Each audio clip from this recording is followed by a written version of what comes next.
Assalamualaikum students. From today we are going to start new field of chemistry, which is organic chemistry. So our today's topic is what is organic chemistry. I will give you the introduction of organic chemistry. So organic chemistry को बहुत सी theories ने define किया हुआ है.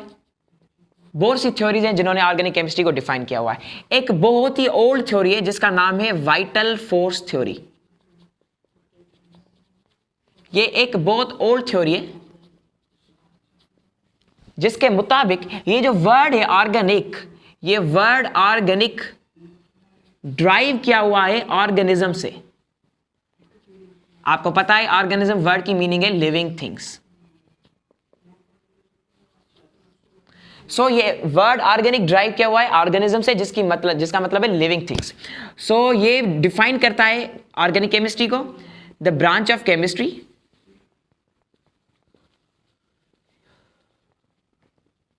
in which we study about compounds obtained from living things.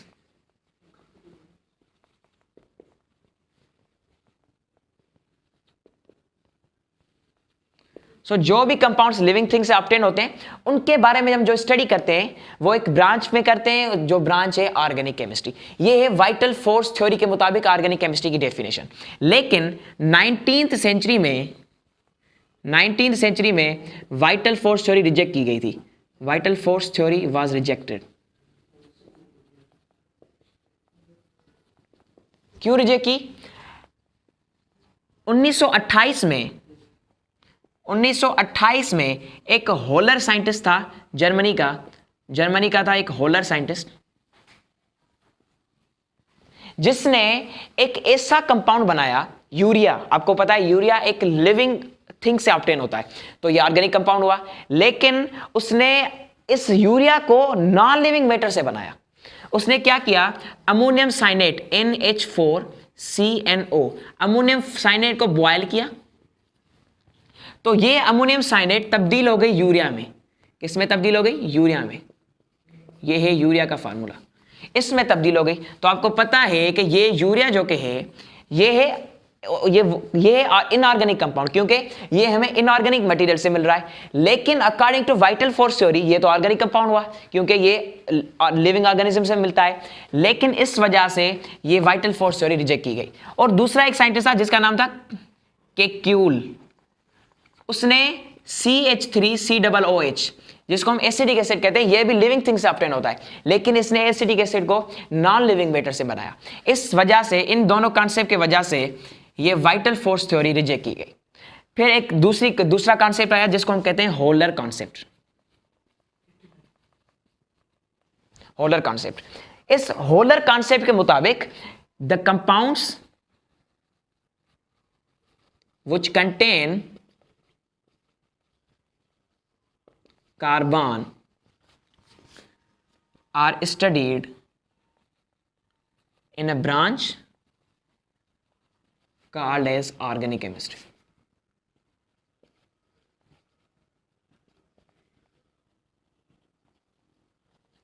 So holer scientist जिसने ये urea बनाया था, उसने अपना एक कॉन्सेप्ट दिया. उसने कहा कि वो कंपाउंड्स जिनमें कार्बन हो, कौन सा भी वो कंपाउंड जिसमें कार्बन हो, वो कंपाउंड्स हम एक ब्रांच में स्टडी करते हैं और उस ब्रांच को ऑर्गेनिक केमिस्ट्री कहते हैं.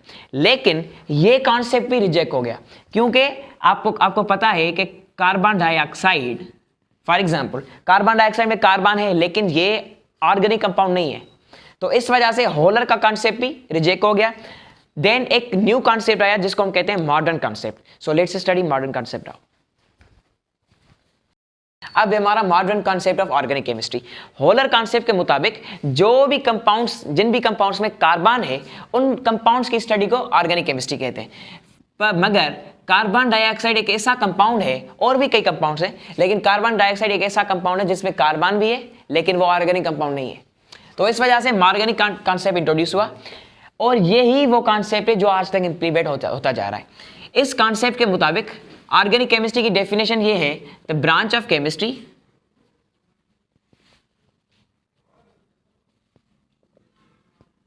which deals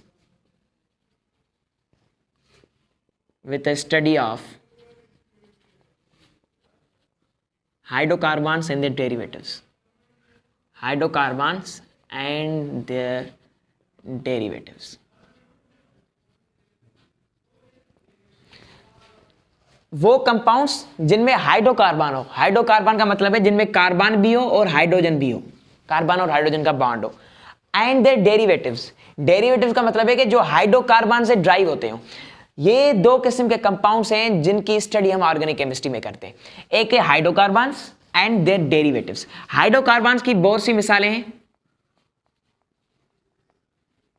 for example CH4, ethene, for example C2H4, C6H6 benzene etcetera.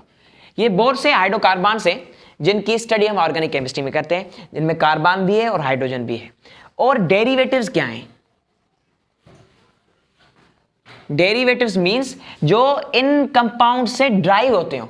For example CCl4, इसमें कार्बन है लेकिन हाइड्रोजन नहीं है, फिर भी ये ऑर्गेनिक कंपाउंड है, कार्बन टेट्राक्लोराइड, क्योंकि ये ड्राइव होता है CH4 से।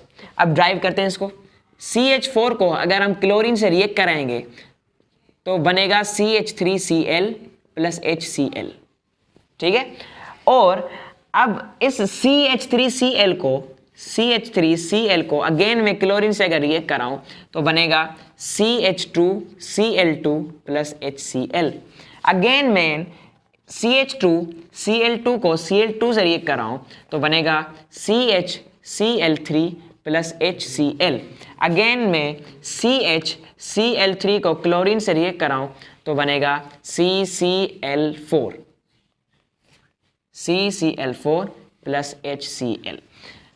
सो ये जो मीथेन है इससे हमें कार्बन टेट्राक्लोराइड ड्राइव हुआ, तो ये जो डेरिवेटिव है कार्बन टेट्राक्लोराइड, ये भी ऑर्गेनिक केमिस्ट्री की ब्रांच में स्टडी होता है। तो मॉडर्न कॉन्सेप्ट के मुताबिक जो भी कंपाउंड जिनमें हाइड्रोकार्बन हो, मतलब कार्बन और हाइड्रोजन का बॉन्ड हो, और उनके डेरिवेटिव्स, जो भी डेरिवेटिव्स उनके हैं, उनको हम एक ब्रांच में स्टडी करते हैं और उसको हम ऑर्गेनिक केमिस्ट्री कहते हैं।